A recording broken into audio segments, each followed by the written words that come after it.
नमस्कार, मी दिनराज वाघमारे. आपण पाहताय जय भारत न्यूज. जत शहरातली एक अत्यंत धक्कादायक बातमी आहे. एका शासकीय कार्यालयामध्ये अज्ञाताने घुसून वॉचमॅनवरती हल्ला केलेला आहे आणि या हल्ल्यामध्ये सदरचा वॉचमॅन अत्यंत गंभीररित्या जखमी झालेला आहे. मागील वर्षभरामध्ये या कार्यालयामध्ये अशा पद्धतीचा 3 वेळा प्रकार घडलेला असून त्यामुळं सर्वत्र एकच खळबळ माजली आहे. जत शहराच्या मध्यवर्ती ठिकाणी असलेल्या कृषी कार्यालयामध्ये सदरचा प्रकार घडलेला आहे आणि या प्रकारामुळे संपूर्ण तालुक्यावर एकच खळबळ माजली आहे. जत तालुक्यातील व जत शहरातील कायदा व सुव्यवस्थेवरही आता प्रश्नचिन्ह निर्माण झालेले आहे. याबाबतची सविस्तर माहिती अशी की काल शुक्रवार दिनांक 24 ऑक्टोबर मध्यरात्रीच्या वेळी जत शहरामध्ये जे मध्यवर्ती महाराष्ट्र शासनाचं कृषी विभागाचं कार्यालय आहे, तर या कार्यालयामध्ये सदरचा हा गंभीर प्रकार घडलेला आहे आणि महाराणा प्रताप चौकापासून अगदी हाकेच्या अंतरावर सदरचं कार्यालय आहे.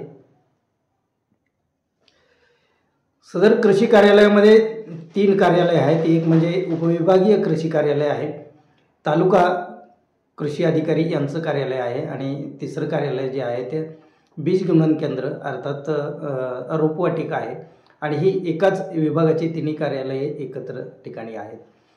या कार्यालयामध्ये रात्रीच्या वेळी बाळू लक्ष्मण मोरे वय वर्ष 55 हे वॉचमॅन ड्युटीवरती होते आणि शुक्रवारी मध्यरात्रीच्या वेळी अज्ञात 3 ते 4 लोक या कार्यालयामध्ये घुसले आणि कार्यालयामध्ये घुसल्यानंतर त्या कार्यालयातील वॉचमॅन बाळू मोरे यांनी त्यांचा प्रतिकार केला. त्यावेळी बाळू मोरे यांच्यावरती या हल्लेखोरांनी जोरदार हल्ला केला.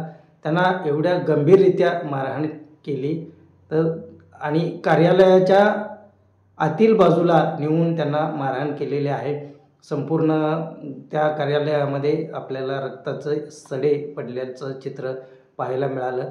तर छताला एक कापड बांधून फास लावण्याचाही प्रयत्न केला असल्याचे दिसत आहे.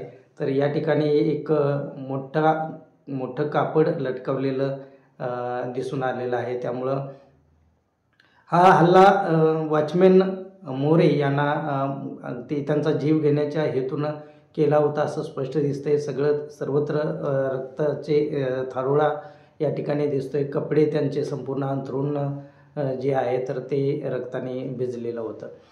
तर बाळू मोरे हे बेशुद्ध पडले असताना हल्लेखोर त्या ठिकाणून पलायन केलेलं आहे आणि बराच वेळ ते बेशुद्ध अवस्थेत पडलेले होते. ज्यावेळी ते शुद्धीवर आले त्यावेळी ते कार्यालयामधून बाहेर आले आणि बाहेर रस्त्यावर आल्यानंतर काही नागरिकांची त्यांनी मदत मागितली. त्या पहाटेच्या वेळी त्यांनी आपल्या घरी फोन केला आणि घरी फोन केल्यानंतर त्यांची मुलं या ठिकाणी आली. त्या मुलांनी बाळू मोरे यांना नंतर जतमधील एका दवाखान्यात दाखवलं आणि तिथून त्यांना सांगली येथे पुढील उपचारासाठी हलवण्यात आलेलं आहे. सदर कार्यालयात वारंवार असे प्रकार घडत आहेत. आजूबाजूचे अनेक जे चोरटे लोक आहेत तर कार्यालयाच्या आवारात घुसत असतात, तर नासधूस करतात. तिथल्या मालमत्तेचं नुकसान करण्याचे अनेक प्रकार वारंवार घडत आहेत.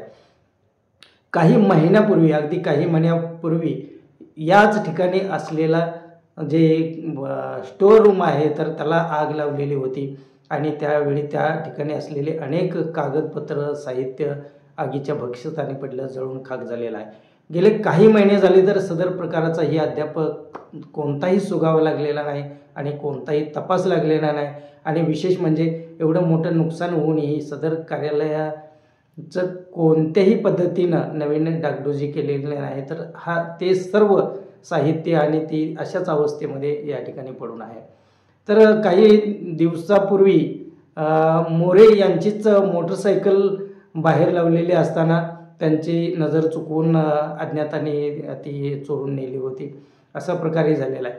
तर या ठिकाणच्या कर्मचाऱ्यांना अधिकाऱ्यांना वारंवार धमकवण्याचे आणि घुसखोरी करण्याचे आणि त्या ठिकाणी असणाऱ्या मालमत्तेची नासधूस करण्याचे वारंवार प्रकार घडत आहेत. त्यामुळं जत शहरातील शासकीय कार्यालयांनाच अशा पद्धतीनं गुन्हेगारी प्रवृत्तीच्या लोकांचा त्रास होत आहे आणि याबाबत कोणतीही कारवाई होत नसल्याबद्दल सर्वत्र आश्चर्य व्यक्त होत आहे. कायदा व सुव्यवस्थेचं कोणतंही भान या चोरट्यांना आणि या हल्लेखोरांना तसेच गुन्हेगारीच्या व्यक्तींना राहिलं नसल्यानं हा एक अत्यंत चिंतेचा विषय बनलेला आहे. जय भारत न्यूजसाठी दिनराज वाघमारे जत.